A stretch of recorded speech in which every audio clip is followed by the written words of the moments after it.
Area 51, ये नाम सुनते ही दिमाग में क्या आता है? एलियंस, सरकारी साजिशें, उड़न तश्तरियां, है ना?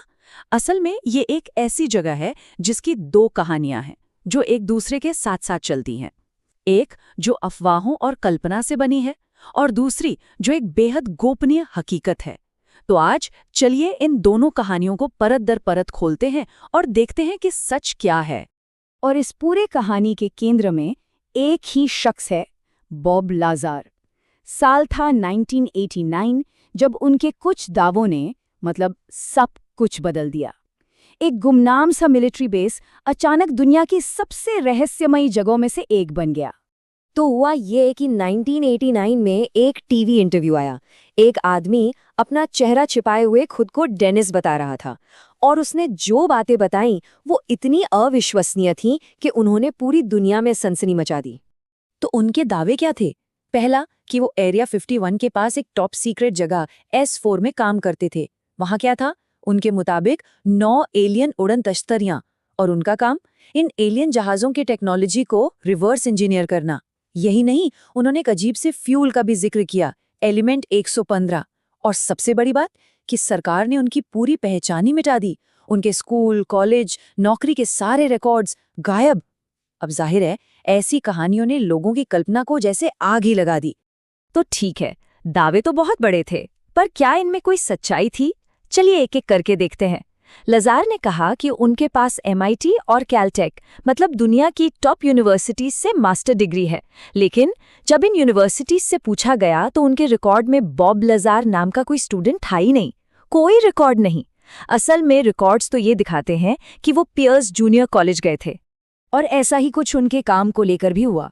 उनका दावा था कि वो लॉस एलमोस नेशनल लैब में एक बड़े फिजिसिस्ट थे, लेकिन रिकॉर्ड्स में वो एक कॉन्ट्रैक्टर फर्म के लिए काम करने वाले एक टेक्नीशियन के तौर पर दर्ज हैं। और जहां तक S4 में काम करने की बात है, उसका तो खैर कोई रिकॉर्ड मिलना ही नहीं था। अच्छा, अब आते हैं उनके सबसे बड़े वैज्ञानिक दावे पर, एलिमेंट 115। लाज़ार के हिसाब से ये एक स्टेबल स्थिर एलिमेंट था जो एलियन क्राफ्ट का फ्यूल था। पर असलियत क्या है? देखिए, जब वैज्ञानिकों ने 2003 में असल में ये एलिमेंट बनाया, जिसे अब मॉस्कोवियम कहते हैं, तो पता चला कि ये तो बिल्कुल भी स्थिर नहीं है। ये इतना ज्यादा अनस्टेबल है कि मिली सेकेंड्स में ही खत्म हो जाता है। तो यहाँ भी लाज़ार की कहानी और साइंस के फैक्ट्स बिल्कुल आमने सामने खड़े थे। तो ठीक है, बॉब लाज़ार की कहानी में तो कई बड़े झोल नजर आते हैं, लेकिन इसका मतलब क्या ये है कि एरिया 51 के बारे में सब कुछ झूठ है, एक कोरा मिथक? क्या उस जगह को लेकर जो इतनी ज्यादा जबरदस्त सीक्रेसी है, उसकी कोई वजह ही नहीं है? चलिए अब जरा कल्पना से निकलकर हकीकत की जमीन पर आते हैं, क्योंकि यहाँ हमें एरिया 51 की पहेली का एक बहुत ही मजबूत ठोस सुराग मिलता है। और वो सुराग है एक असली टॉप सीक्रेट एयरलाइन। एक ऐसी एयरलाइन जो रोज उड़ान भरती है, पर असल में वो है ही नहीं। इसका नाम है जेनेट एयरलाइंस। मजेदार बात यह है कि जेनेट का फुल फॉर्म बताया जाता है just another non existent terminal, एक और ऐसा टर्मिनल जो है ही नहीं। इसे चलाती है अमेरिकी एयरफोर्स और इसके प्लेन्स भी बड़े अजीब हैं। सफेद रंग के बोइंग 737 जिन पर कोई निशान नहीं सिवाय एक लाल पट्टी के। ये प्लेन्स लास वेगस के एक प्राइवेट टर्मिनल से रोजाना कर्मचारियों को एरिया 51 और ऐसी ही दूसरी टॉप सीक्रेट जगहों पर लेकर जाते हैं। तो जेनेट एयरलाइंस का होना ही अपने आप में एक बहुत बड़ा सबूत है। ये साबित करता है कि एरिया 51 में वाकई कुछ ऐसा हो रहा है जिसे छुपाने के लिए जबरदस्त सीक्रेसी की जरूरत है। ये कोई कहानी नहीं है, ये एक फैक्ट है। तो सवाल उठता है, आखिर छिपाया क्या जा रहा था? अगर एलियंस नहीं तो क्या? इसका जवाब हमें सालों बाद मिला जब कोल्ड वॉर के समय के कुछ दस्तावेज डीक्लासिफाई हुए और तब असली कहानी सामने आई। पता चला कि एरिया 51 असल में अमेरिका के सबसे एडवांस और सीक्रेट एयरक्राफ्ट्स का घर था। यहीं पर 1955 में U-2 स्पाई प्लेन को टेस्ट किया गया।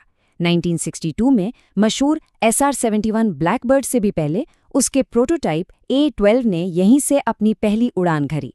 और फिर 1977 में दुनिया का पहला स्टेल्थ फाइटर F-117, उसका प्रोटोटाइप हैव ब्लू भी यहीं आसमान में उड़ा था।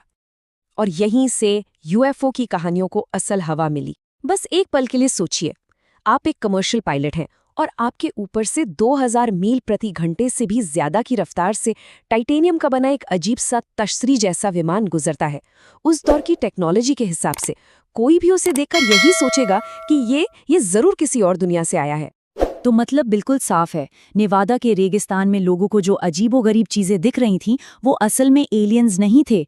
वो अमेरिका के अपने ही top secret super advanced military planes थे, जिन्हें सबसे छुपाकर टेस्ट किया जा रहा था। तो अब हमारे पास दो कहानियां हैं, एक एलियंस की और एक सीक्रेट जहाज़ों की। चलिए अब इन दोनों को जोड़कर देखते हैं, क्योंकि यहाँ एक बहुत दिलचस्प पैटर्न दिखता है कि कैसे सरकारी सीक्रेसी और लोगों के बीच की कहानियों में एक सीधा कनेक्शन होता है। देखिए, होता क्या है, जब सरकार नेशनल सिक्योरिटी के नाम पर कोई टॉप सीक्रेट प्रोजेक्ट चलाती है और उस जगह के बारे में कोई भी जानकारी बाहर नहीं आने देती, तो वहाँ जानकारी का एक वैक्यूम, एक खालीपन बन जाता है। और इंसान का स्वभाव है कि वो खालीपन को भरता है। कैसे? अपनी जिज्ञासा से, अपनी कल्पना से, अटकलों से। और बस यही खालीपन मिथकों और कहानियों के पनपने के लिए एकदम परफेक्ट जगह बन जाता है।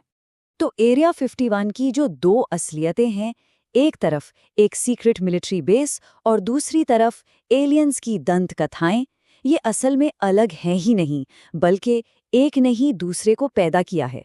सरकार की जबरदस्त सीक्रेसी ने ही एक ऐसा माहौल बना दिया जहां हकीकत से भी ज्यादा रोमांचक कहानियों ने जन्म ले लिया।